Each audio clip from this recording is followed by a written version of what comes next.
आधार card की अनिवार्यता ने कई तरह की समस्याएं पैदा की है। इससे सबसे ज़्यादा खतरे में गरीब और कमज़ोर तबके के लोग हैं। लाखों बच्चे इस कारण स्कूल से महरूम हो गए हैं। नमस्कार, मैं हूँ यास्मीन, आप देख रहे हैं स्काई न्यूज़ ग्लोबल।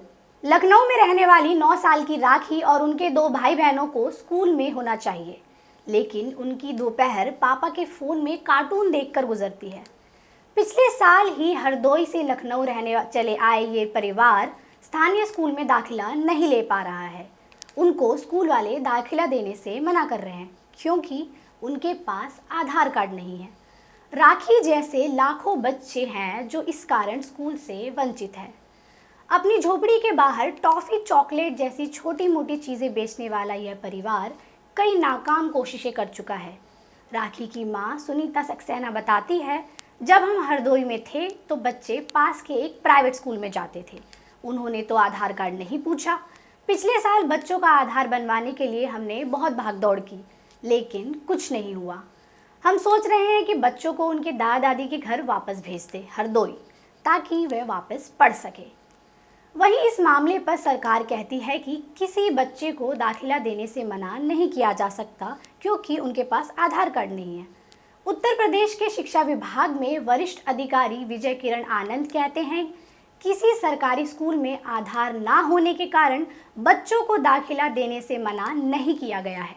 भारत ने 2009 में आधार व्यवस्था शुरू की थी, जिसका मकसद लोगों को कल्याणकारी योजनाओं के तहत होने वाले भुगतान को नियमित करना था। तब से आधार को सभी तरह के कामों के लिए अनिवार्य बना दिया गया है। अब टैक्स भरने से लेकर सरकारी सब्सिडी पाने तक हर काम में आधार कार्ड मांगा जाता है। यह कार्ड एक पहचान पत्र जैसा है, जिसमें हर व्यक्ति को एक विशेष नंबर दिया गया है और साथ ही उंगलियों के निशान, आंखों का स्कैन और फोटो भी होती है। सरकारी आंकड़े कहते हैं कि 1.2 अरब से ज़्यादा लोगों को आधार कार्ड दिए जा चुके हैं।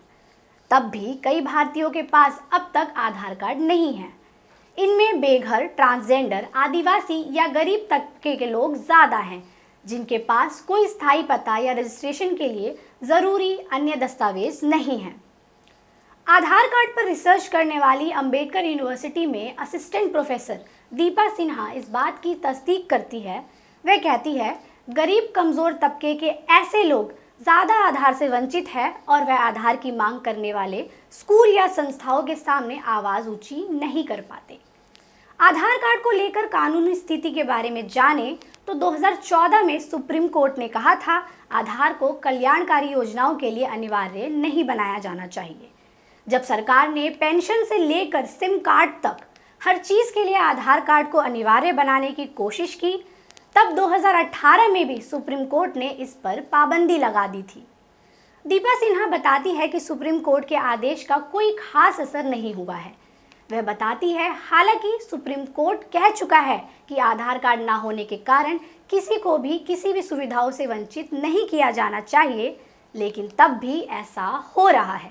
इसी साल अप्रैल में एक रिपोर्ट में ऑडिटर जनरल ने कहा था कि आधार कार्ड जारी करने वाली संस्था UIDAI को 5 साल से कम आयु के बच्चों के लिए आधार की अनिवार्यता पर फिर से विचार करना चाहिए। हालांकि इस संस्था ने इस रिपोर्ट पर कोई टिप्पणी नहीं दी है। ऐसी खबरें आ रही हैं कि गर्भवती महिलाओं और 6 साल तक के गरीब बच्चों को मुफ्त भोजन उपलब्ध कराने वाली योजना के लिए भी अब आधार अनिवार्य किया जाएगा। हालांकि इन खबरों पर टिप्पणी करते हुए महिला एवं बाल विकास मंत्रालय ने ट्वीट किया और कहा, बच्चों के लिए आधार कार्ड अनिवार्य नहीं है, लेकिन माता पिता के पास आधार कार्ड होना अवश्य ज़रूरी है। मानवाधिकार कार्यकर्ता इस फैसले से चिंतित है क्योंकि लगभग 8 करोड़ बच्चे इस योजना के तहत भोजन पाते हैं। आधिकारिक आंकड़ों के मुताबिक 5 साल से कम आयु के 1/4 बच्चों के पास ही आधार कार्ड है। इस समस्या पर दीपा सिन्हा कहती है कि इस योजना के लिए आधार कार्ड अनिवार्य हुआ तो करोड़ों बच्चे इसके दायरे से बाहर हो जाएंगे, जिनमें वे परिवार भी होंगे जो अब कोविड महामारी के कारण दुष्परिणाम झेल रहे हैं। प्यू रिसर्च सेंटर ने अपनी एक रिपोर्ट में बताया कि 2020 में कोविड महामारी के कारण भारत में गरीबों की संख्या, यानी ऐसे लोगों की संख्या जिनकी रोज़ाना आय $2 यानी 150 रुपये से भी कम है, 7.5 करोड़ तक बढ़ गई है। सिन्हा कहती है, महामारी के कारण अब बहुत ज़्यादा लोग इन कल्याणकारी योजनाओं पर निर्भर है। अब तो समय है कि बच्चों को स्कूल या अन्य सामाजिक केंद्रों में वापस भेजा जाए, लेकिन इन्हें आधार की अनिवार्यता से रोका नहीं जाना चाहिए। वैसे तो दुनिया भर में ही आधार जैसी व्यवस्थाएं अपनाई जा रही है ताकि गवर्नेंस को बेहतर बनाया जा सके, लेकिन मानव अधिकार पर संयुक्त राष्ट्र के विशेष अधिकारी का कहना है कि डिजिटल आईडी जैसी इन व्यवस्थाओं के कारण कमजोर तबके के लोग पीछे छूट रहे हैं। आज के लिए बस इतना ही। देश और दुनिया की तमाम खबरों के लिए आप देखते रहिए स्काई न्यूज़ ग्लोबल।